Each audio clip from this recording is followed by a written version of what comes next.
This week's NATO summit in Ankara went the way everyone had feared. Despite a huge amount of spade work to appease Donald Trump beforehand, the US president turned up on the rampage. Europe's a very different place than it was 20 years ago. And they better be careful with immigration and energy. If they're not careful with those two things, you're not going to have a Europe anymore. I was very disappointed with NATO. We weren't treated well because we did something in Iran. Why are we spending hundreds of billions of dollars and they're not there for us? We've always been there for them. Yet again, it all leaves the alliance with many more questions than answers. NATO finds itself caught between its ever more hostile enemies and a United States retreating ever faster back across the Atlantic. So what should we, the middle powers, do about it all? Canada's Mark Carney posed that killer question in Davos 6 months ago. And the question for middle powers like Canada is not whether to adapt to the new reality. We must. The question is whether we adapt by simply building higher walls or whether we can do something more ambitious. To date, nobody has been able to give a clear answer. But perhaps our impeccably qualified guest today can. I'm Tom. And I'm Patrick, and welcome to The General and the Journalist. Our guest is John Bew, professor, historian, and the former chief foreign policy advisor to 4 British prime ministers, including the current one, over a 6-year spell in number 10 Downing Street. While there, he was one of the authors of the UK's 2 most recent national security strategies, the latest one being published just last year. John, welcome. Very happy to be here. Thanks for joining us. The inevitable question to begin with, you've been out of government for around about a year or so now, certainly long enough to be able to tell us which of the 4 prime ministers you served was your favourite. They were all very different. I'm extremely careful not to say too much about it. The first I served was Boris Johnson. And, if I wake up in the middle of the night thinking about dramatic times in number 10, the period at the start of the war in Ukraine, through to the early phase of the war in Ukraine, was probably the most dramatic, and I worked very closely with him then. I often say the most professional and slickest of the number 10 operations was Rishi Sunak's. I did not really serve Liz Truss long enough to really come to fulsome conclusions, and then I was happy to work through the start of the Starmer administration as well, and then go back sort of off books to help with the national security strategy. So that's a way of avoiding the question in a highly political manner. But certainly, incredible privilege to work in number 10 over that period of time. Incredible privilege to be asked to stay over that period of time. And you haven't lost any of your diplomatic prowess in that time, it has to be said.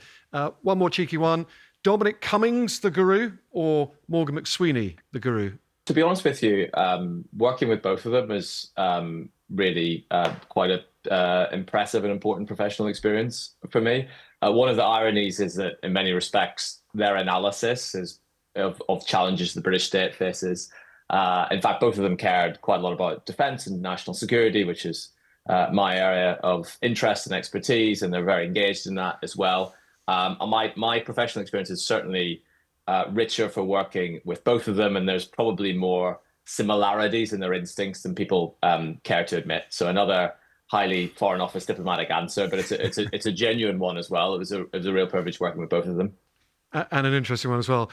So look, first off, we're keen to get your take on the NATO summit in Ankara that is wrapping up as we record this on Tuesday afternoon. A spot summary, I guess. Alliance members did absolutely everything they could to try and appease Donald Trump before he turned up, lined up billions of dollars of US arms deals. They thought that would make him happy. We had this phrase from Mark Rutte of the Trump trillion to demonstrate how much more NATO countries are spending. They thought that would make him happy. But it doesn't seem to have worked because he's turned up in a foul mood. He reiterated his claim to Greenland. He also started bombing Iran again, by the way. Had a big rant about how all the NATO countries never came to his aid on that. And, of course, for good measure, he threatened to pull all US troops out of Europe. So much as I guess we feared on the downside that it could have gone, what's your take? I'm a little more optimistic about it. So you can kind of price in a lot of these noises. We've had the week of course, FIFA, red cards, all the excitement around that. And by the way, that's the stuff the British people really care about at their core. I mean, look, this is Trump at press conferences. This is his sort of ad-libbing style. He will be primarily concerned and engaged with the domestic audience. That's going to be his focus. You'd almost think that something was wrong if there wasn't a rant here or there or returning to an issue, an uncomfortable issue. He certainly didn't agree to suddenly become extremely polite over Greenland. I mean, I would say there's been a lot of serious staff work leading up to the summit. There's quite a mature conversation going on about what people are calling burden shifting in the European and the NATO context. So there's been some serious work done on that in the period prior. Subversion. There's significant stuff coming out of the NATO summit. There's further support for Ukraine. Yes, there's a couple of bugbears, a return to one would hopefully never have the Greenland conversation again. But, American troops aren't being pulled out of Europe. There's some sensible work going on as to how Europe should step up on national security and defense spending overall. So it could be a hell of a lot worse. And I've done, I think, 5 of these summits in a row, and some of them are pretty excitable. Some of them are pretty challenging. President Macron is back in his sunglasses. Everyone cares about who stands where in the photo op. People read primarily from scripts in the so-called secret meeting of the NAC, of course, with nothing's ever secret in there. So in that sense, as I say, there's no major structural moves or announcements in terms of the US involvement in Europe. As I say, I don't think this is as big of a crisis as it could have been. All right, you're a glass half full man than a glass half empty man, and years in Downing Street has probably taught you that's not a bad thing to be. And look, in your defence, NATO 3.0, which is the new concept of what NATO might look like in the future, the Americans are thinking about, which really translates their role more of an enabler than a guarantor, and Europe picks up more of the slack. So, in summary from this summit, is NATO in a better place or a worse place than it was last week? It's in a better place than it was last year. Because there's been serious work gone along. There's been more European investment. In the case of the UK, which we'll get to later in the podcast, that's still not enough, but it's not completely insignificant. And if you look at the sort of pattern of announcements, this is how I view it from a number 10 perspective. I think my first NATO summit was the 2019 one when it was just ahead of the UK general election. President Trump was arriving in town. There were desperate attempts not to have Boris Johnson, who was Prime Minister then, spotted too many times with President Trump in case he went on a riff about the NHS as the price of a trade deal or whatever. That felt quite fraught and quite challenging. Last year felt far more fraught and challenging as to the sort of coming storm on this issue.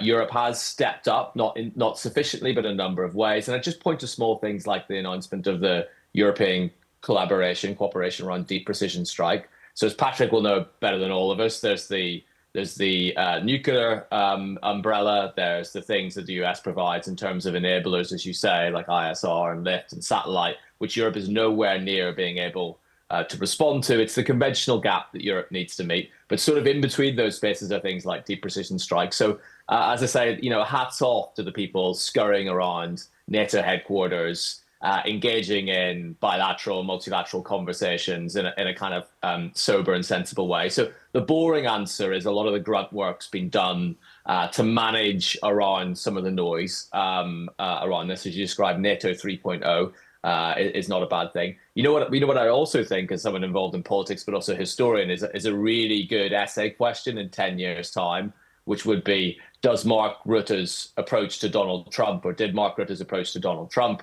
calling him Big Daddy, signaling up the Trump effect, did it work or did it not? Because some senior US politicians like Gavin Newsom and others say, the way to deal with Trump is to stand up for him and push back.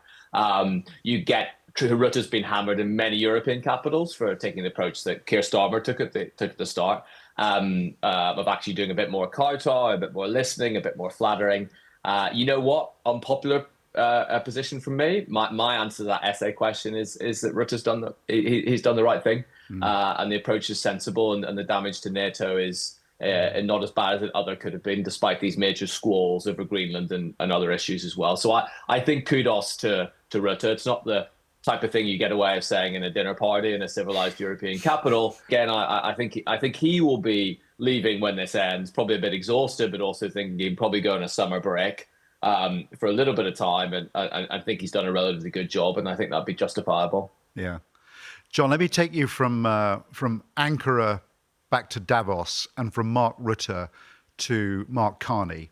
And most of us remember very clearly that speech that he gave in February at the World Economic Forum, where he cited Václav Havel's 1978 essay, The Power of the Powerless, very powerful rhetorical device, basically argued that we're confronted by a rupture into the international order, that we can no longer maintain the fiction that we can shelter under a benign hegemon. He didn't say it, but we all assume that he was referring to the United States. And his key point was that middle powers need to build coalitions among themselves to shape the global order.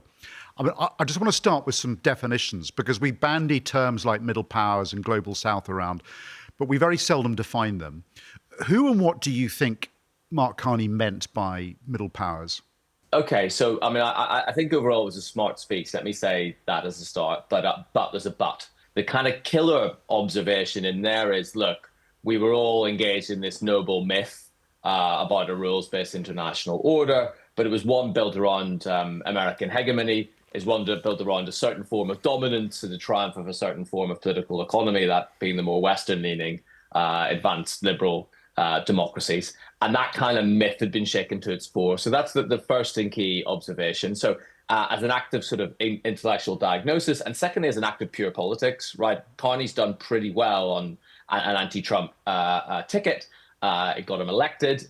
He's carried it quite well thereafter. So kudos on that front. But then what you're really getting at is, does it analytically work? So you start with this middle powers definition, and you immediately collide with the anxiety of a country like our own, or perhaps France, in the midst of this as well. I mean, what Carney, I think, really meant was Canada. But Canada, of course, is still entwined in any respect you could possibly imagine with a broader North American bloc. And it's a pretty profoundly significant economic bloc, and it's being renegotiated right now, and it goes right down to Mexico. By the way, it's the economic bloc that's hosting the World Cup.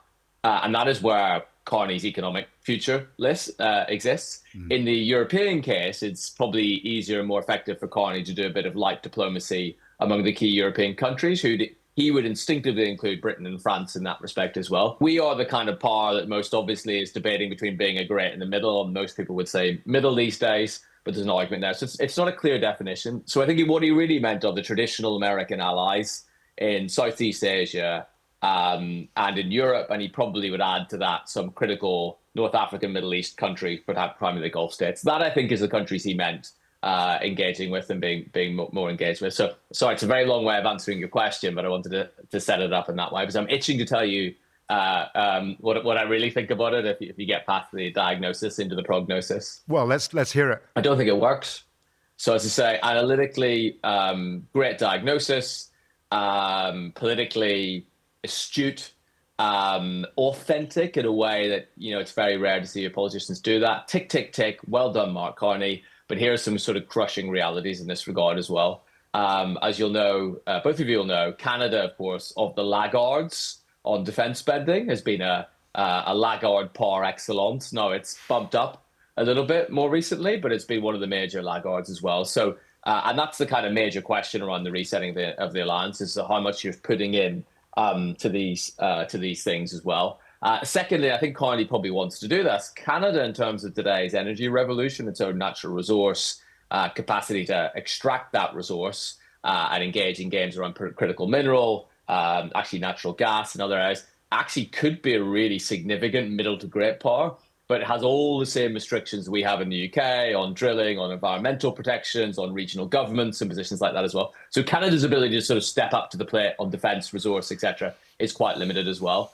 Third, really importantly, US-Canada trade is actually increasing. So the US-Canada economic relation, despite all the fraughtness, the difficulties, the tariffs, let's not underestimate the extent to which the Canadian political and intellectual elites are horrified by the Trump approach, by the resistance, by the sort of fear of being pushed around by America. The scarring is significant, but the stream in terms of economic connections and relations becomes even more connected.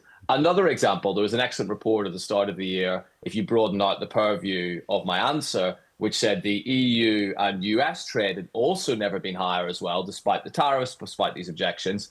Also, let's add to that, the EU's never been more suspicious, cautious, or resistant to Chinese economic practices like dumping. And now that includes Germany as well. So in a weird type of way, and it bucks all that you're hearing about these trends, I actually think the transatlantic community is being pushed together to a significant extent. I think they share a lot of equities on the Middle East, despite the blow up of the division over what happened with the Iran war. I think they share a complete common purpose in getting NATO and European security right as well, fundamentally. They need the open sea lanes. They need the same defensive profile. They probably want the same outcomes in the Indo-Pacific and elsewhere. So I think we're going through a sort of incredibly messy, noisy, unpleasant family argument.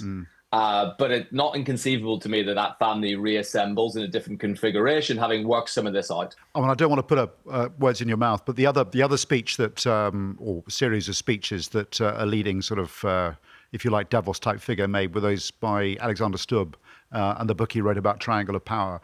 And I was going to try and ask you to contrast what seemed to be not entirely different arguments, but certainly different prescriptions from the two of them. And Stubb's version, you know, this idea that you've got the world organizing around three centers of gravity, a global East, a global South, and a global West. Now, just after the publication of his book, Alexander Stubb was the first to say, I don't think we can call it a triangle of power anymore. It's starting to look more like a rectangle because the US are peeling away. And actually, the best we can do is try to salvage the ruins. But you seem to be more optimistic. I guess if I have a question, it's, you know, if you think of this as some people do, and Neil Ferguson argues, that we're in a new Cold War, do we need to pick a side? And if we do, presumably the only side that we pick is to cleave to the United States, regardless of the frictions that we're experiencing at the moment. So if we need to pick a side, I suspect that kind of core reality will hit us pretty soon. I'm not convinced by the Stubb book either, to be honest with you. This is the problem when those poor old politicos enter the academic world. We begin to say, I'm not convinced by this or that. And I'm not particularly convinced by notions like the Global South, which is one we've sort of drank the Kool-Aid on and articulated, both patronizing to whatever the Global South is, a kind of branch of countries that range from Brazil, which is actually a pretty active, significant middle power, call it what you will, right through to a series of African countries that are growing, by the way, faster than a lot of Europe as well. It's still, attached with them a set of problems. Look at Nigeria, population bulge. Look at these East African countries, which you know yourself very well. It's a sort of Western intellectual habit, right? George Orwell did it. H.G. Wells did it prior to that as well. Churchill talked about concentric circles. But actually what you really need is a kind of a different frame. And let me sort of recommend an essay to you written recently by Salman Ahmed, who is Biden's policy planner on AI and national security. If you said, I guess, the future was artificial intelligence, the future was technological development as well, you'd have a very different view of the world order, where matters, what matters, where innovation pockets are, who has the control of the supply chain as well. And I think that might be a more helpful frame in looking at this. Yeah. I'm kind of with you on the bigger point, though. So where did the Biden administration go? By the end of the Biden administration, because of Russia-Ukraine, because of the China challenge, because of the Iran, issue, because of the actions of North Korean troops in Ukraine, they had this sort of thesis of the world that was imperfect, but actually quite a significant mobilizing force. And the thesis was that there was an indivisibility of the Euro-Atlantic and the Indo-Pacific, and that these security threats were posed by these primarily authoritarian states, many of them, by the way, and this was the difference, were becoming more technologically advanced at a faster rate and having more economic power and operating in certain economic ways, and therefore there needed to be a shared approach in responding to this threat and challenging it. Now, Trump's upset the apple cart. The administration itself is not quite clear it wants to stand on China. There's obviously been this perceived lean towards Putin and Russia. Kind of different concept is in play. There's a notion of Western Hemisphere. So I think the open question, I don't have the answer to this, is what does this look like in 4 years' time, if it's Marco Rubio or J.D. Vance or a Democrat in the White House? My own instincts are there's still enough that pushes together the non-coercive advanced market economies, which most of whom, and not all of them, are lean towards democracy, and there's exceptions in Southeast Asia, there's exceptions in the Gulf states.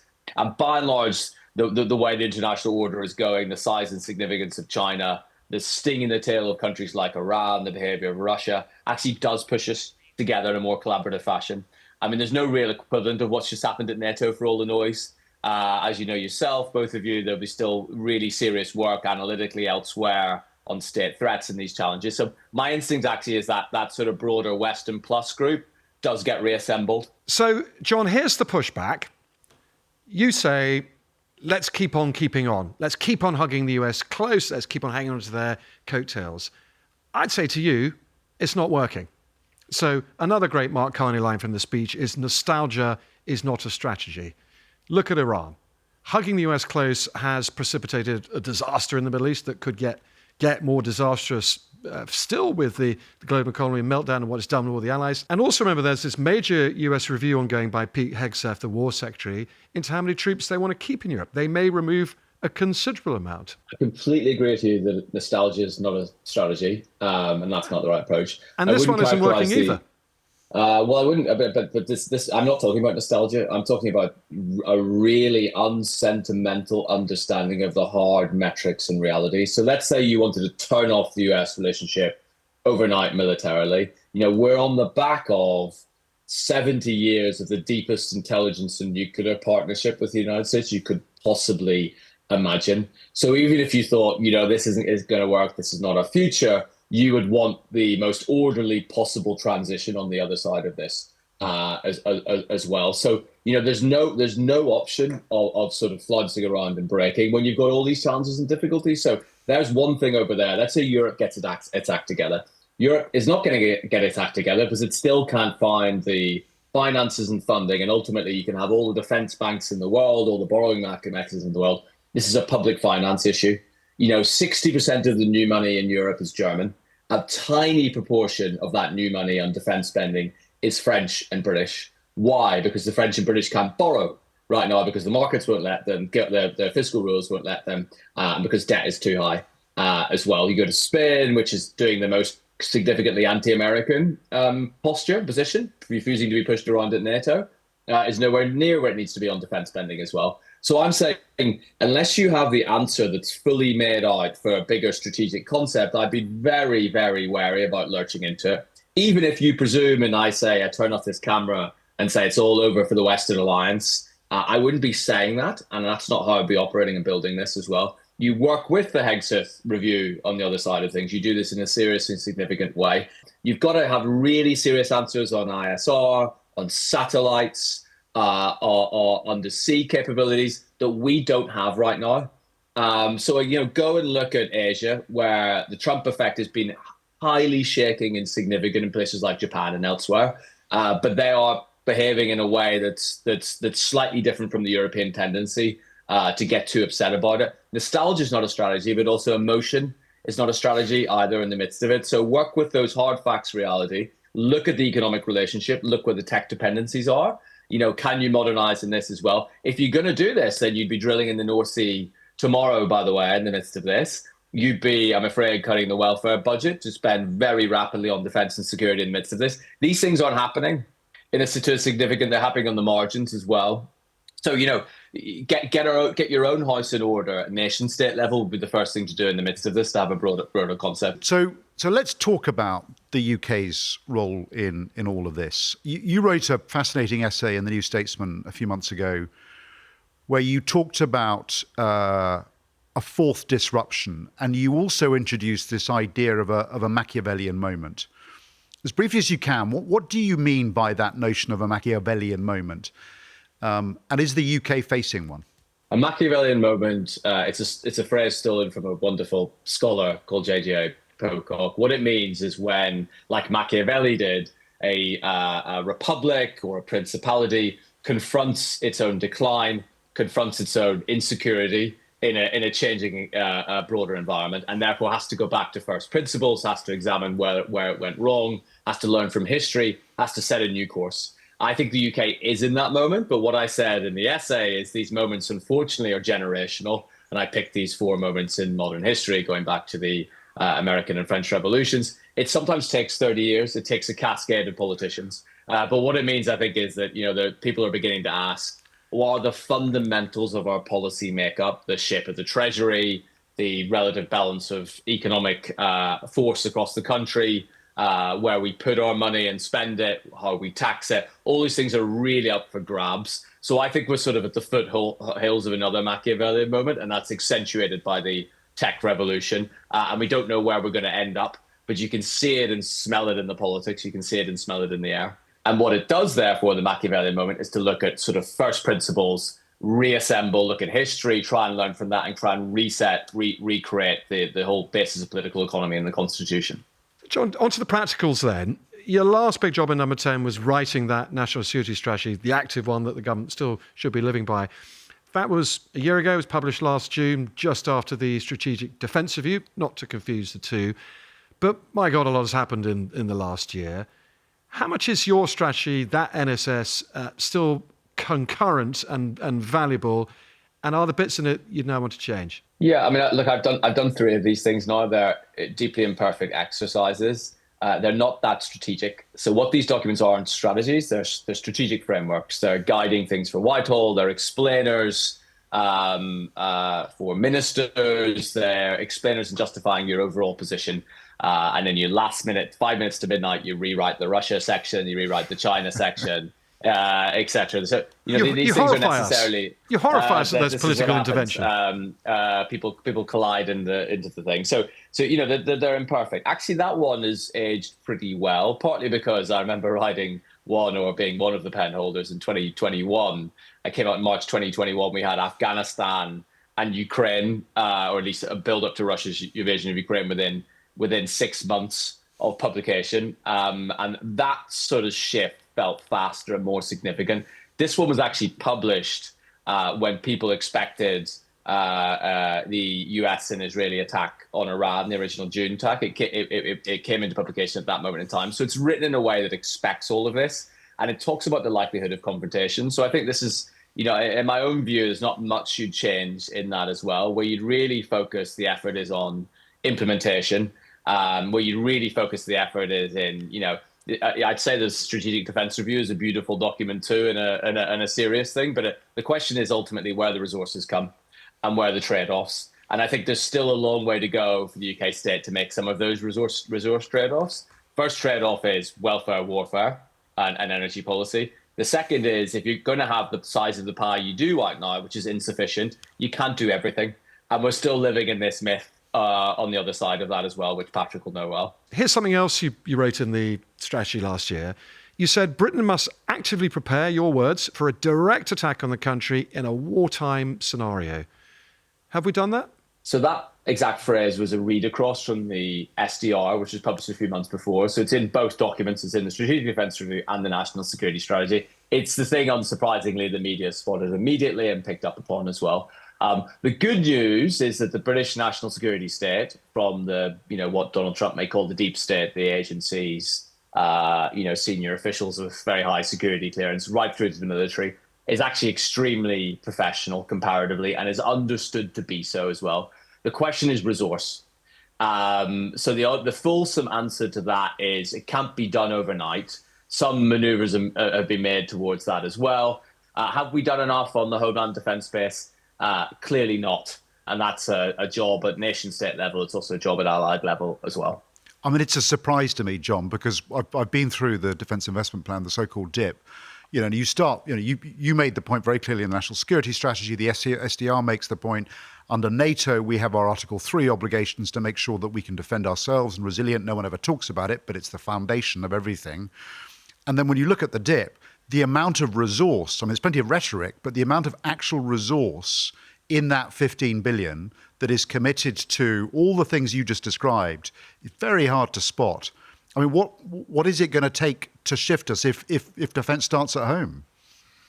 Yeah, it's a completely fair point. Look, I mean, the truth is our national security paradigm has been, since the end of the Cold War, built around fighting contingencies, fighting counterinsurgencies, a lot of engagement in the Middle East and elsewhere, plus the NATO commitment and in our traditional skills. And in homeland security has been done by police agencies, that sort of primary CT focus. It's no longer sufficient.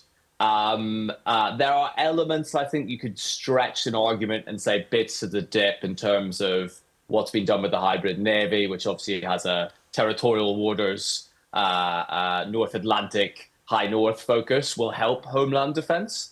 But there are gaps and there's holes. But you know very well, Patrick, and I think Tom, you understand this very well. The truth is, much of this is about maintaining as much as you can of the existing equipment program and filling in the gaps and the holes that have been bequeathed from previous reviews. And that's the God's honest truth: is you can have the most beautiful concept. I sound like Donald Trump right now, and the most wonderful Carney-esque view of how to do things, but you're paying for, figuratively and literally, decisions taken 20, 30 years hence and decades of underinvestment. So what's the most significant portion of the debt? Further nuclear recapitalization. Yeah. Absolutely vital, absolutely crucial, tremendously boring, and should have been done 30, 40 years ago. Okay, John, final question. The lift question. It's actually Patrick's question, but I'm nicking it for this episode because it's so good. You find yourself in a lift with Andy Burnham, the incoming Prime Minister, for 5 minutes. What would you say? It's a big lift, by the way, probably up to the top of our building and back and down again a few times. But 5 minutes with Andy Burnham in the lift, what's the one thing you'd press on him to do in his 3 years as Prime Minister before the election? So the great thing about Number 10 and the MOD is the lifts never work. So this is actually quite a likely scenario. Look, Andy Burnham, first of all, I'd say I'd nod to the fact he's actually, by all accounts, a decent footballer. So that would be important to me. And I'd say, I know you played at a decent level. More seriously, I'd say, look, you've made a clear intention and you've stated you don't think you want to do as much international diplomacy and going around the international stage as well. I kind of get it. And people are saying that's going to be impossible. I actually think it probably is possible. There's some discretionary meetings he may choose to miss. First debate will be over UN General Assembly in September. Next one will be over COP in October. But I would say that the foreign policy and national security space is actually so intimately tied up with other things his government will want to do, particularly around the creation of prosperity. And it is in an immediate sense now tied up with that as well. Technology and defense are tied up. AI and defense are tied up as well in a way. They're so intertwined and they're so understood in the US as well that he can't ignore these things. I don't think he will ignore these things. Second thing I'd say is, look, there's high likelihood, and in a way we haven't really gone deep into this as well, of a series of quite challenging contingencies happening. One is horizontal or vertical escalation from Putin and Russia over the course of this summer and beyond, because the war is not going well for him. I think there's a classic Western liberal assumption that means he's going to want to have a negotiation. That doesn't strike me as a very good, profile of Vladimir Putin. And therefore, we've got these briefings about hybrid attacks, threat to the Baltic states as well. So that could collide very, very quickly. Second, there's so much dry tinder left. I mean, Donald Trump is already sort of walking away conceptually from the Iran deal in the last 12 hours at NATO in some of his interviews. I think that's another one to watch. It wasn't a very good deal. Has a high propensity to fall apart. It's actually only an MOU that's clearly already unenforceable, and the nuclear issue remains and other issues. So those things are going to collide with you as well. But my big point would be as follows. So too much, I think we talk about the threat, the challenge, etc. I'd make a really kind of positive case for defense, security, and and foreign policy being sort of central to national government policy, because we're in a renegotiation of everything. And if you want to have a seat at the table, and if you want to do better on healthcare reform, if you want to do better on energy prices, and if you want to improve quality of living, have people feel security and prosperity at home, you've got to be at the international stage, because the Davos world is over. Something new is forming, and the ticket you've got is a good ticket. And the ticket you've got is the traditional strengths of the UK military, intelligence agencies, and otherwise. You need to get to those tables. You need to say, and that's the way the world is working now. I want a tech deal on this. Can you lower the tariffs? We're deep on ties and security. Can you buy our frigates? We'll send our commandos up to the high north. This is the world we're in. It's quite transactional. Use one of the really remarkable, effective chips you've got, and then get the things you want domestically on the back of that, cheaper energy, whatever it is. Too much doom and gloom. Use it, play the chip. Sounds like you could do a job back in Number 10. Are you tempted? I talk too much, as you can guess, for this podcast. So I'm happy just sitting in this study. Thank you so much for that. A brilliant tour de force. The country was lucky to have you when you were in Number 10. And, if you ever are tempted, I'm sure they welcome you back with open arms. It was always reassuring when I was on the other side of the road of Whitehall and on the 5th floor of the MOD, knowing that you were in Number 10. So thanks for all the hard work you put in and for looking after all of us. The truth is, we're both stuck in lifts, probably. Brilliant. Thank you very much, gents. Thanks for the therapy session. It's always good to have a chance to go through some of this. Thank you. Well, that's all from us this week. Thanks for listening, and do send in your questions and thoughts to general&journalist@thetimes.co.uk. That's general&journalist@thetimes.co.uk. And please leave us a review on Apple or Spotify or wherever you're listening and rate us. It's hugely helpful for other people to find us. Until next week, thanks, Tom. Thanks, Patrick.